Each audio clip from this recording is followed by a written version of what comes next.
ഇന്ന് ഞാൻ ഇൻഡിഗോയുടെ അതായത് ഞങ്ങളുടെ വിൻ്റർ ജാക്കറ്റ് കാണിക്കാമെന്ന് ഓർത്തുട്ടോ. ഇതിടാൻ ശരിക്കും പറഞ്ഞാൽ ഇന്നാണ് എനിക്ക് അവസരം കിട്ടിയത്. കാരണം 2 ദിവസം ഡൽഹി ലേ ഓവർ ആയിരുന്നു. കൊച്ചിയിലൊന്നും ഇതിൻ്റെ ആവശ്യമില്ലല്ലോ, അത്ര തണുപ്പില്ലല്ലോ. ഡൽഹിയിൽ നല്ല തണുപ്പാട്ടോ, ഫുൾ കോടയും എന്താ പറയുക, നല്ല അടിപൊളി വെതറാണ്. എൻ്റെ ശബ്ദമൊക്കെ ഏകദേശം അടിച്ചു പോയി. ഈ വിൻ്റർ ജാക്കറ്റ് ഫ്ലൈറ്റിന് പുറത്തിടാനുള്ളതാട്ടോ. ഫ്ലൈറ്റിനുള്ളിൽ കയറിയിട്ട് ഇത് റിമൂവ് ചെയ്യണം. ഫ്ലൈറ്റിനുള്ളിൽ ഇടാനുള്ളതാണ് ഞാൻ ദേ ഇട്ടേക്കുന്ന ഈ സ്വെറ്റർ. അതിനെ കാർഡിഗൻ എന്നാണ് പറയുന്നത്. അങ്ങനെ ദേ ഒരു ഫ്ലൈറ്റിൽ ഒരു കുട്ടി കുറുമ്പനെ കണ്ടു. ഫുള്ള് കളിപ്പിച്ചെങ്കിലും പേര് ചോദിക്കാൻ മറന്നുപോയി. ഇന്നത്തെ ഫ്ലൈറ്റിൻ്റെ കാര്യമൊന്നും പറയണ്ട. ഇന്ന് 3 ഫ്ലൈറ്റ് ഉണ്ടായിരുന്നു. ഡൽഹി, ചെന്നൈ, കോയമ്പത്തൂർ ടു ഡൽഹി.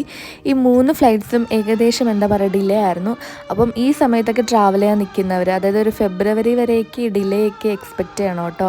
കാരണം വിൻറ്റേഴ്സ് അല്ലേ, അപ്പോൾ വിസിബിലിറ്റിയുടെ കാരണം കൊണ്ട് ഫ്ലൈറ്റ്സൊക്കെ ഡിലേ ആവാൻ ചാൻസ് ഉണ്ട്. അപ്പോൾ പ്രിപ്പയർഡ് ആയിരിക്കും എല്ലാവരും. അങ്ങനെ ദേ അതെല്ലാം കഴിഞ്ഞു തിരിച്ച് ഹോട്ടലെത്തി, റൂമെത്തി, കാലിന്ന് ആ ഷൂസ് വരുമ്പോൾ എന്തൊരു ആശ്വാസം എന്ന് അറിയോ. കാരണം അത്രയും നേരം നടന്ന് കാലൊക്കെ ഒരു പരുവായി. അപ്പോൾ അത്രയേ ഉള്ളൂ. ടാ.